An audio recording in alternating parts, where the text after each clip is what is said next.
أعوذ بالله من الشيطان الرجيم بسم الله الرحمن الرحيم الحمد لله رب العالمين الذي جعل الدعاء إلى سبيله والهداية إلى طريقه والدلالة على طاعته سبيل النبيين وطريقة الخلفاء الراشدين وعباد المتقين وحرفة المؤمنين والصلاة والسلام على رسول الله الأمين سيدنا ومولانا محمد المخاطب بقول تعالى في كتابه المبين قل هذه سبيلي أدعو إلى الله على بصيرة أنا ومن اتبعني وسبحان الله وما كان من المشركين. صدق الله العظيم. Al-Mukarramun yang saya hormati, saya muliakan seluruh bapak-bapak, ibu-ibu yang hadir tanpa kecuali. Kita muliakan bersama pengurus Masjid Al-Muqaddis, segenap jajaran kepengurusan, Bapak Ketua, Wakil, Sekretaris, Bendahara, segenap jajaran kepengurusan. Tak bisa saya sebutkan satu persatu. Mudah-mudahan kehadiran kita di sini Allah berikan kepada kita semua ajran azima wa rizqan karima, rezeki yang halal dan berkah, pahala yang istimewa. Amin ya rabbal alamin. Bila Bapak Ibu sekalian, kita rencana materinya keutamaan memakai biji Aceh rencananya kan. Cuman karena Pak Ketua tak pakai, diganti materi. Saya ambil dari kitab An-Nasaihud Diniyah wal Wasaya Al-Imaniyah karangan Al-Habib Abdullah bin Alawi bin Muhammad Al-Haddad Al-Hadrami Asy-Syafi'i, halaman 101.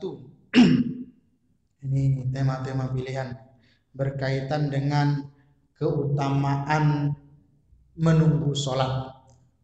Jadi menunggu sholat ini Masya Allah istimewa sekali sebenarnya. Cuman bagaimana caranya di kitab ini dijelaskan. Langsung saja, wantizarus shalah minas shalah wantizarus shalah ba'da shalah minal qurubat. Pengarang kitab mengawali dengan kalimat menunggu sholat setelah selesai melaksanakan satu sholat itu cenderung ibadah istimewa. Kurban itu sunnah muakkad seperti kurban ya. Jadi kita lebih cenderung mengartikannya ibadah yang istimewa, pahalanya istimewa. Menunggu sholat setelah selesai melaksanakan satu sholat. Wa misaluhu, langsung eksekusi contohnya. Apa kata beliau? An tusalliyal maghrib thumma tajlisa fil masjid li ajlil isya'i hatta tusalliyaha. Contohnya engkau sholat maghrib, macam kita nih. Sholat maghrib, selesai maghrib tetap duduk di masjid ini untuk menunggu sholat isya sampai selesai melaksanakan sholat isya. Jadi pengarang kitab ini mengambil contoh yang ringan, yang mudah, yang mungkin kita bisa lakukan. Sholat maghrib, dari maghrib menunggu isya itu kan tak terlalu jauh Pak, dekat ya. Mudah untuk kita praktekkan. Tapi kalau dari isya ke subuh kan cukup lama. Duduk sholat isya, lalu selesai isya terus tetap di masjid sampai subuh. Tapi kalau mampu keren, pahalanya luar biasa. Atau habis subuh tetap di masjid sampai masuk waktu zuhur. Keren, mantap. Cuman tak karajuak lah ya kan. Makanya yang paling mungkin untuk kita lakukan adalah maghrib sampai isya. Ini juga alasan kenapa kajian itu dibuat maghrib isya. Maka Pekanbaru ini banyak masjid yang dibilang banyak betul tidak ya. Beberapa masjid yang memang membuat kajian setiap malam maghrib isya. Nah, sini belum tiap malam Pak ya. Kalau tiap malam hadir saya tuh. Cuman karena sepekan 2 kali. Nah, jadi di Hang Tuah Pasar Sahil, nah itu rutin. Turun ke bawah Simpang Bambu Kuning, masjid sebelah kanan Nurul Yakin, itu rutin juga subuhnya, setiap subuh, begitu juga dengan maghrib dan zuhur. Maka itu bagus. Wal muntaziru lis salati yu'addu 'indallahi musalliyan.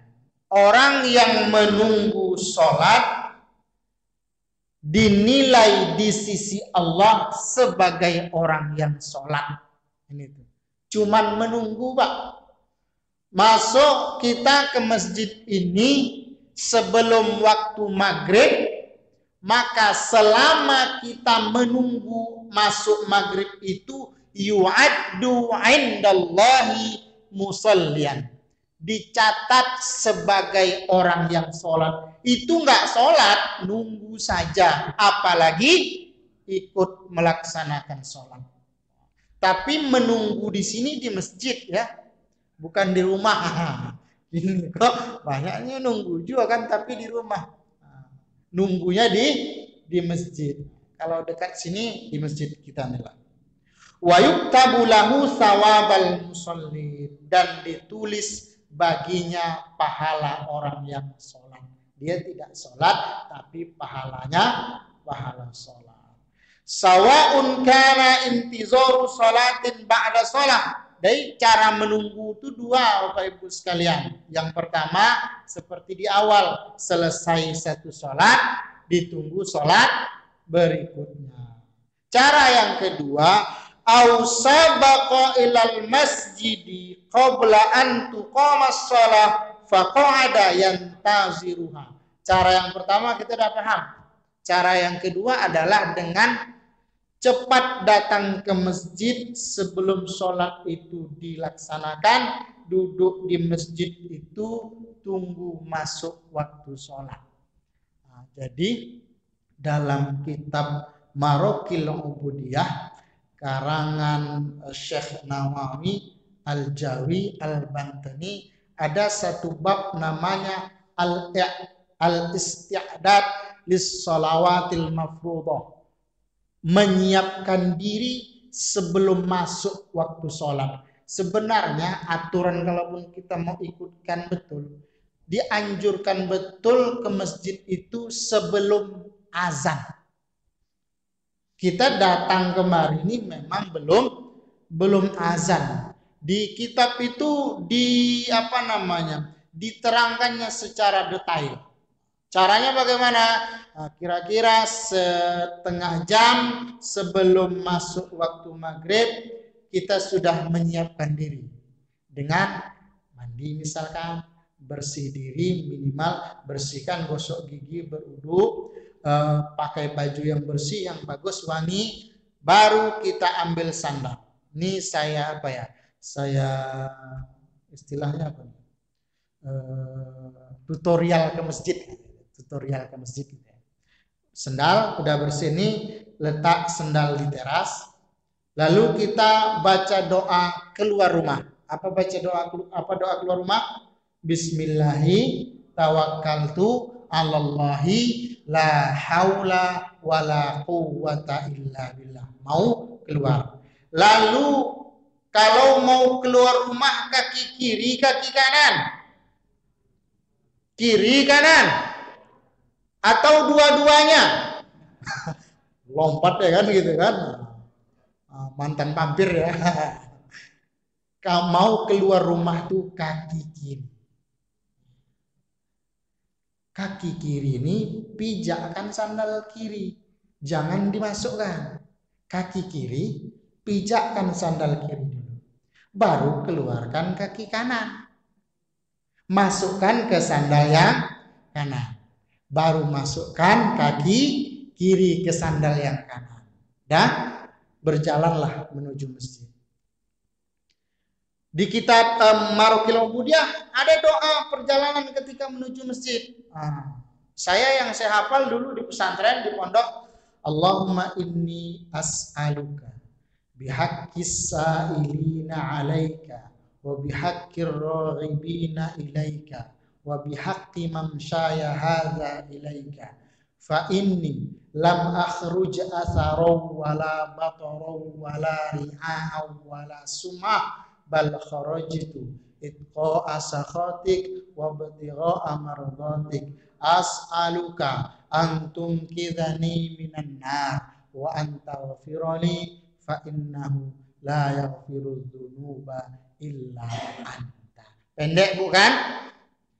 Pendek kan? Santai aja, biasa aja bacanya. Tambah depan kamera ini tambah fokusnya, biasa aja. Saya pase-pase kan. Kenapa dia gampang?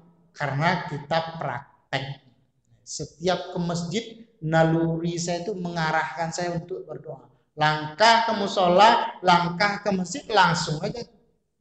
Allahumma bihaqqis sa'ilin, Allahumma inni as'aluka bihaqqis sa'ilin 'alaika. Begitu. Yang belum hafal, pelajari dan buka kitabnya Marokil Ubudiyah, bab menyiapkan diri sebelum masuk waktu. Catat dia, tulis, baru tempelkan di tempat biasa kita duduk. Jangan tempelkan di kening suami, marah dia, Bu. Jangan tempelkan di pintu kamar mandi, nanti pas buka masuk dia kan. Tempelkan di mana kita sering duduk. Pendek tuh kalau sudah hafal. Sambil berjalan, udah selesai kita baca sekali, belum juga selesai doa nih. Maka baca sekali lagi sampai akhirnya ke masjid. Sampai ke masjid itu ada teras, tangga teras. Maka sandal apa dulu yang kita buka? Sandal? Kamu leset. Sandal kiri. Buka lu sandal kiri. Buka sandal kiri. Letakkan kaki ini, pijak sandal kiri itu lagi. Buka kaki yang kiri dari sandal yang kiri, pijak sandalnya. Baru buka kaki yang kanan dari sandal yang kanan. Nih, baru kaki ini masuk ke masjid yang kanan. Kalau lepas yang kanan dulu, berarti nanti ke masjid, masuk masjidnya kaki yang kiri. Lepas yang kiri, pijakkan ke sandal yang kiri, baru lepaskan yang kanan, kaki ini masukkan ke teras masjid. Di teras ini sudah boleh kita membaca doa masuk masjid. Kenapa? Karena teras itu adalah masjid. Al-harim lahu hukmu ma huwa harimlah. Tepi dari sesuatu bahagian daripadanya. Tepi dari masjid bahagian dari masjid. Kita kalau penuh sholat Jumat keluar tidak? Keluar. Kenapa bisa diluarkan? Yang di luar masjid. Nah, di situ pas masukkan kaki ke masjid itu sudah dapat anjuran baca doa masuk masjid. Apa doanya? Bismika Allahumma ahya. Sampai hati ibu tuh Pak, wa amut kata dia. Pedih kali. Kadang memang ada yang salah doa tuh.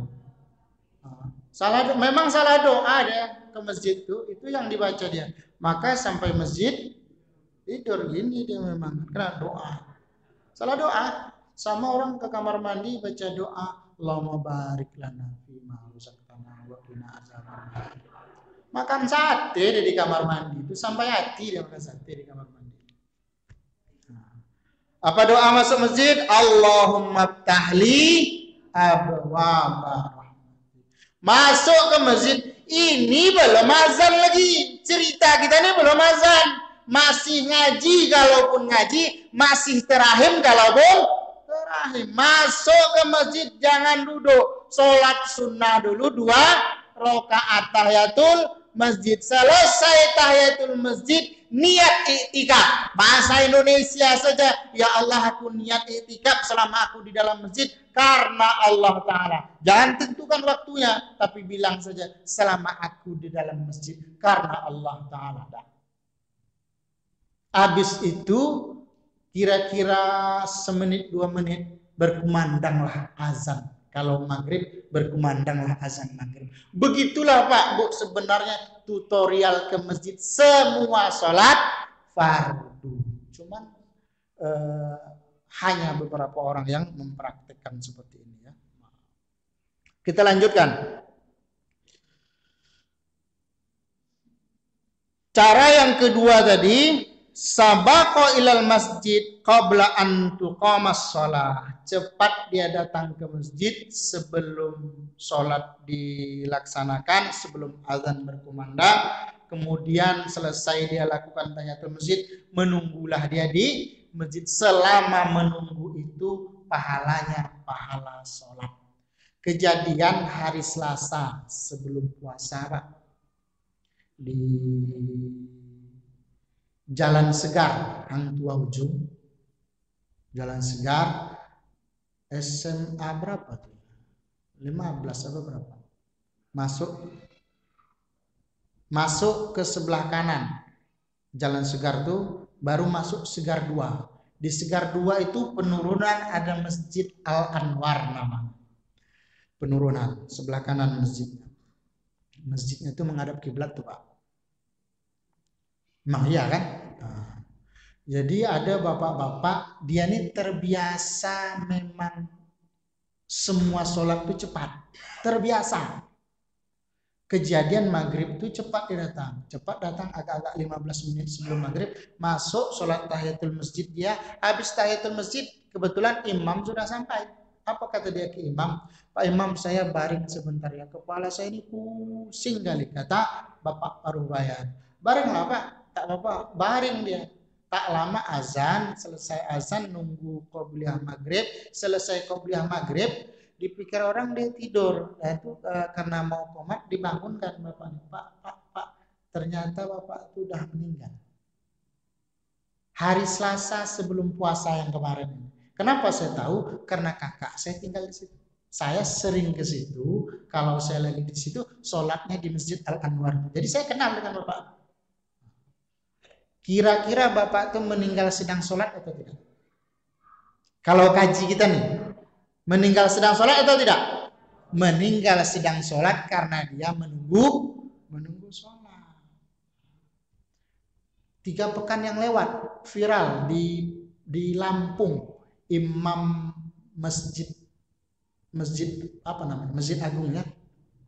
Lupa saya nama masjidnya, tapi Dr. Fuad Muzakkar LCMA, alumni pesantren Mustafawiyah, jadi imam besar. Kebetulan dia yang khotib.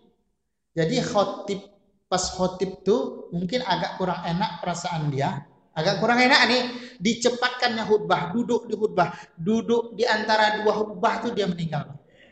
Pas duduk nih, buka di YouTube masih ada videonya tuh. Fuad Muzakkar, Dr. Fuad Muzakkar pas duduk nih, jadi makmum yang salam Jumat nih menunggu. Kenapa khotib kita naik? Memang tidak naik, akhirnya takmir pergi ke depan. Ternyata sudah meninggal, digotong lah tuh. Jadi itu meninggal sedang sholat atau tidak? Sedang sholat. Khutbah itu kan sholat tuh. Jadi dan ini Bapak Ibu sekalian, ini selain karunia Allah nggak bisa dipaksa. Hanya orang-orang yang membiasakan ke tempat yang baiklah, insya Allah meninggalnya di tempat yang baik. Kalau kita biasa ke masjid, ke surau, ke langgar, ke musola, berpeluang matinya meninggalnya di masjid atau di jalan menuju masjid. Di jalan menuju masjid itu pahalanya sama. Yang penting niatnya mau ke masjid. Nah, ini penting ya. Biasakan ke tempat yang baik.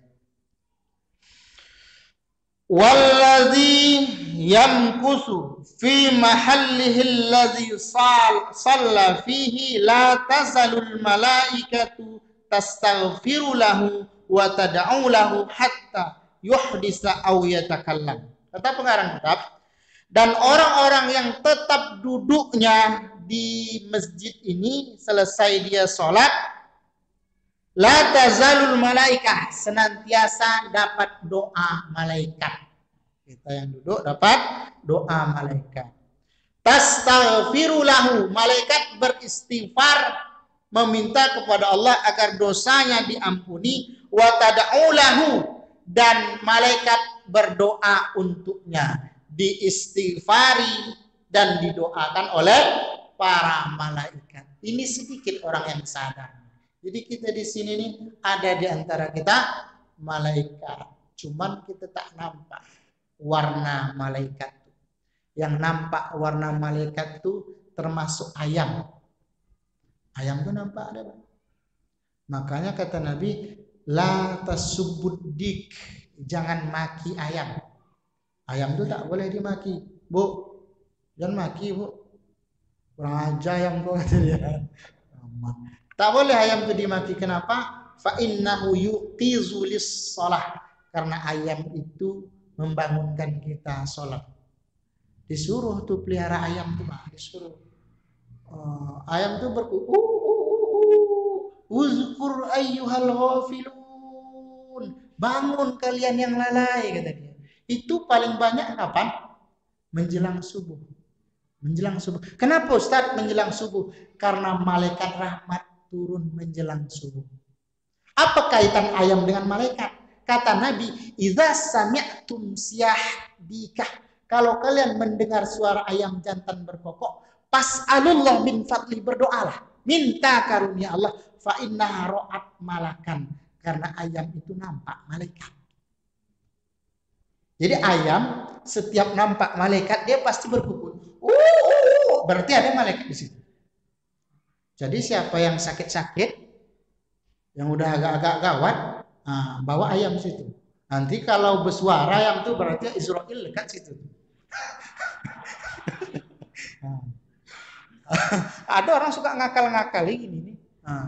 Atau tak mau masuk di malaikat dipelihara dia anjing kan? Nah, masuk malaikat. Memang malaikat rahmat tidak masuk, tapi Israel masuk, Pak. Enggak peduli dia anjing lah kata dia kan. Enggak peduli aku kata dia, masuk. Di sepertiga terakhir malam itulah turun malaikat. Makanya ayam banyak berkokok di situ. Nabi pesan, kalau kalian dengar ayam berkokok, minta karunia Allah. Salah satu dari sekian banyak tempat mustajab itu adalah ketika mendengar ayam jantan berkokok. Berdoalah. Ibu-ibu sedang asik di rumah nih nonton Ikatan Cinta itu kan tiba-tiba mendengar ayam kan, langsung berdoa, ya Allah, lunaskan tupperware-ku ya Allah. Cuman kalau ada doa yang lebih cantik daripada itu yang lain kan. Ya Allah, beri kami pemimpin yang adil ya Allah.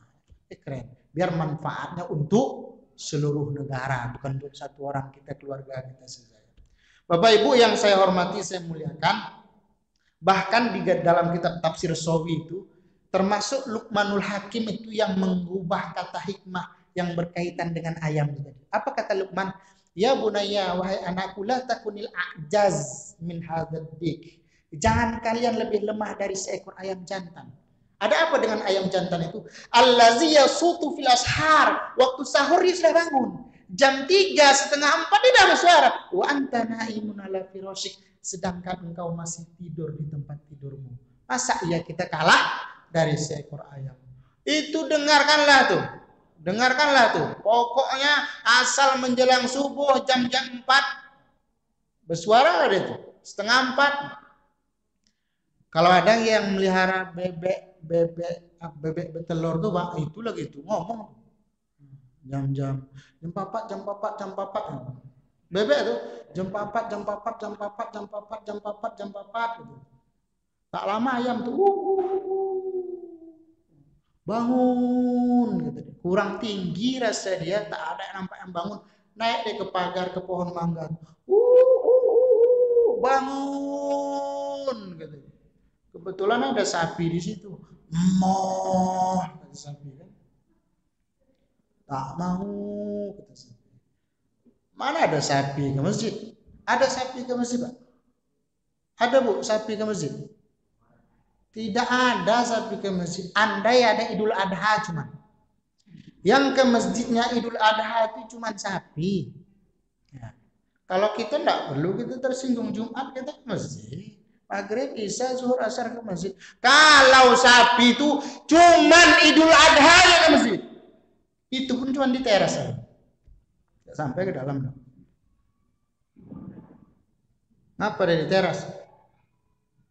Ngulit sapi. Kita sambung ya. Jadi ini pentingnya cari tempat atau waktu di sana kita didoakan malaikat atau doa kita diaminkan malaikat. Cari, Pak. Cari tempat, cari waktu yang doa kita diaminkan malaikat atau kita itu didoakan malaikat. Contohnya apa? Tadi kan ayam.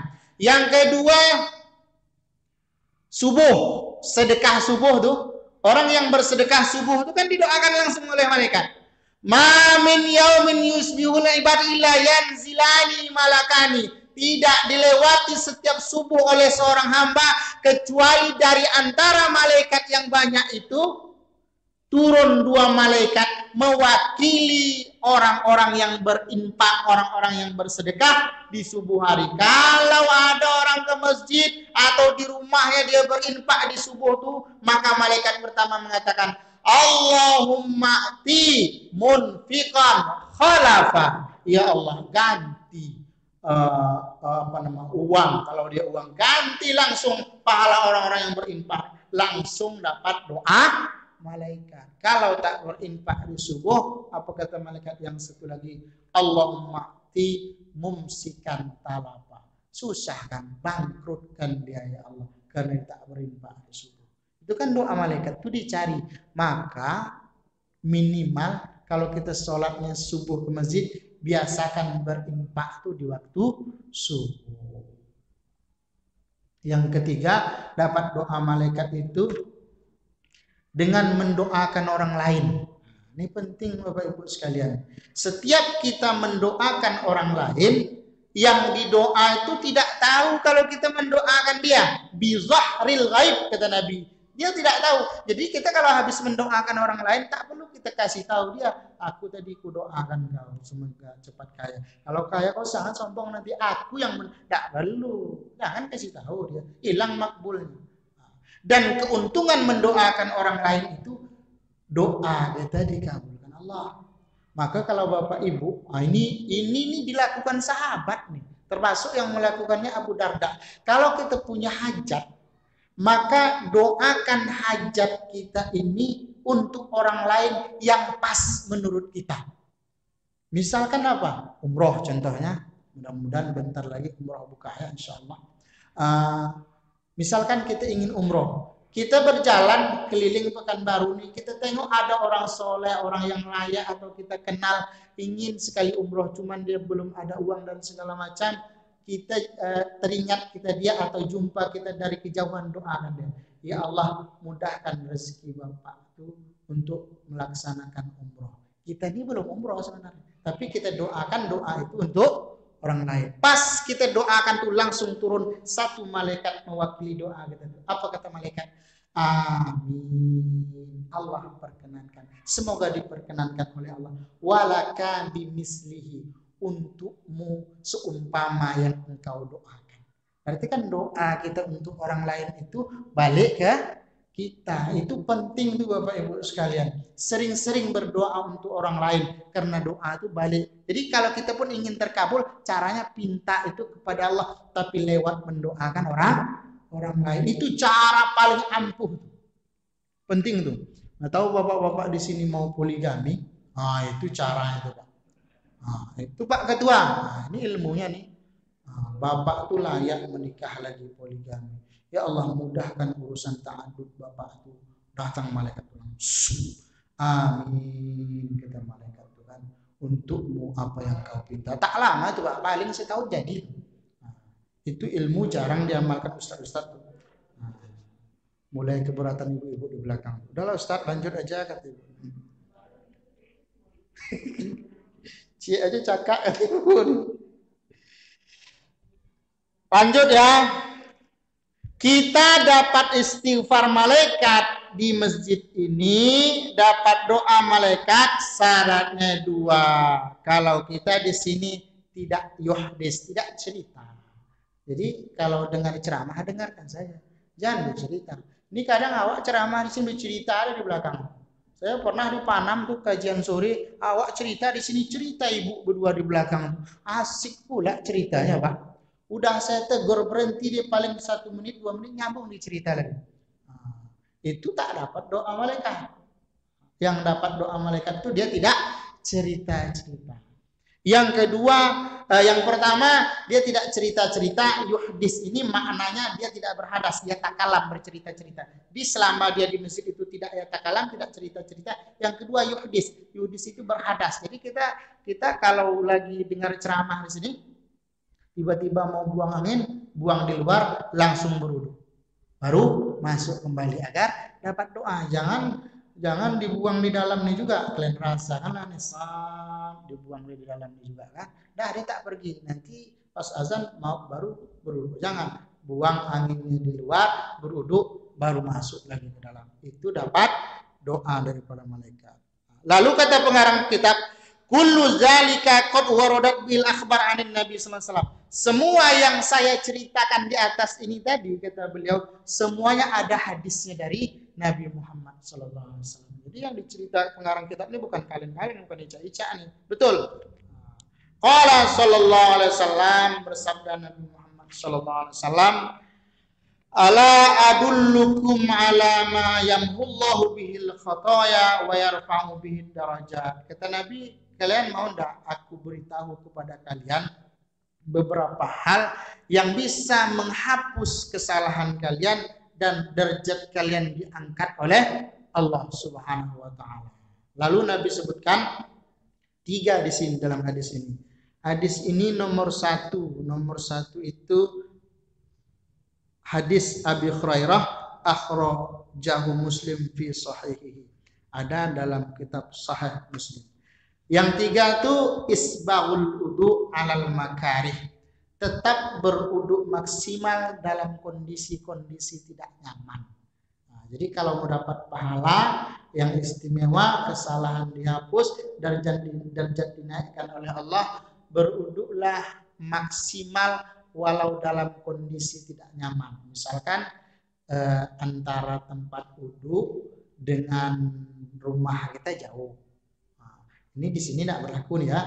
Nah, di satu daerah, kemudian jalan ke sana tuh tidak bagus, lagi hujan, becek, tidak ada lampu, udah mau masuk subuh tetap pergi. Ini kan tidak nyaman kondisi seperti ini. Ini dapat pahala. Atau berwudu dengan air yang panas, atau makna isbal ini melebihi dari batas yang ditentukan. Nah, kalau hanya sampai siku marofik, tapi dia lebihkan sampai otot. Dia cuci, dia basuh, itu bukan hanya sekedar sampai siku, tapi dia lebihkan bahkan sampai kemari. Itu juga maknanya isbah, dia dapat pahala. Yang kedua kata Nabi, wa kasratul khuta' ilal masjid, banyakkan langkah menuju masjid. Ini Nabi bilang ya. Jadi dari hadis ini beruntung kita yang rumah jauh dari masjid. Kenapa? Semakin jauh, semakin banyak langkah. Kan kata ulama fikih, kalau kalian ke masjid itu kecilkan langkah. Kenapa? Biar langkahnya banyak. Ini perlu saya contoh. Nabi itu kan jalan Nabi itu kan cepat. Dalam kitab Muhammad SAW Insanul Kamil, kata Abu Hurairah, aku tak pernah melihat orangnya jalan orang paling kencang melainkan Rasulullah. Jadi Rasul itu kencang jalan Nabi itu besar. Jadi tertiru oleh orang Arab. Orang Arab lain kan jalannya besar kan. Orang Arab tengok, orang Arab, orang Cina jalannya Cina laju, kecil memang langkah tapi laju. Kalau orang Arab besar.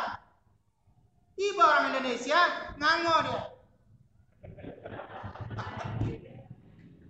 Nak nengok orang Arab di Mekah Madinah tuh nengok hotel cantik-cantik. Itu buat jamaah itu sesat tuh. Karena dia tak nengok jalan Pak, nengok hotel dia. Karena di Mekah Madinah kiri kanan muka belakang Hotel kiri kanan itu kan jalan itu hotel. Inilah itu. Cuma walaupun sesat, orang Indonesia ini cerdas dia, tak ditunjukkan dia sesat di Madinah tuh, sambil sesat tuh belanja dia Pak. Cerdas belanja ya, jadi letih kita petugas Mutawif ini mencari pagi sampai sore baru dapat, pulang jumpa bawa tentengnya, aku belanja tadi, apa tak sakit hati yo. Nabi itu kencang, tapi kalau ke masjid kecil kan langkah seharusnya jauh, kecil aja, kecil, biar bisa 2 kali lipat. Cuma jangan kecil kali Pak. Nah gini di jalan.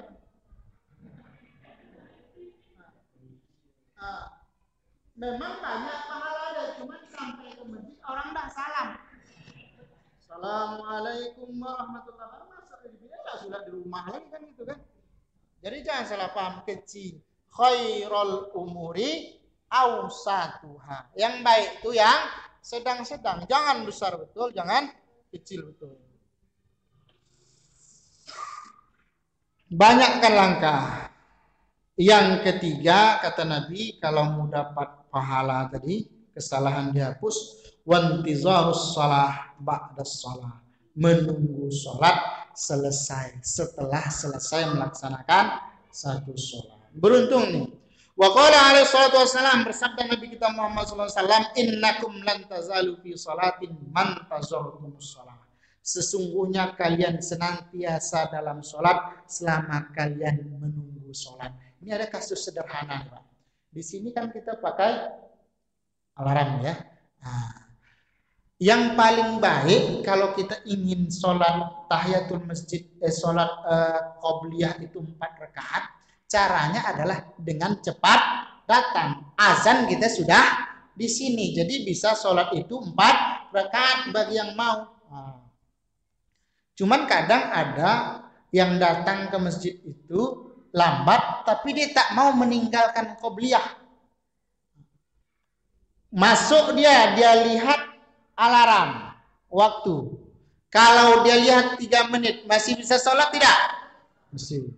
2 menit? Bisa 2 menit ya? Bisa. 1 menit? Hah? Tapi lihat waktu 1 menit, ada enggak orang masih sholat? Ada orang Pak asal masuk mendudu aja dia masuk. Ada. Dia tak nengok ini nih.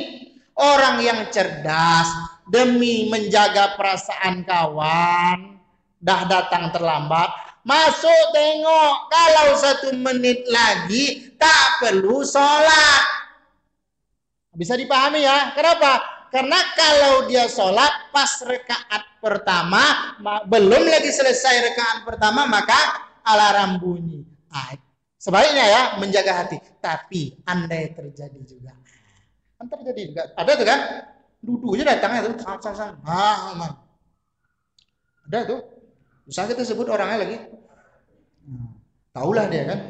Mudah-mudahan dia menonton video ini. Sholat dia, kita Bilal yang cerdas itu, walaupun alarm sudah bunyi, dia lihat muka belakang. Perlu ditengoknya dari kejauhan ibu itu tengok. Ada enggak kepala ibu itu muncul sedikit. Kalau ada nanti sholat ibu. Tengok. Kalau masih ada yang sholat, sebaiknya tunggu. Menunggu orang sholat itu pahalanya sholat. Kita menunggu dia sholat, kita pahalanya sholat. Sholat Pak pahalanya tuh. Kenapa? Menunggu kan?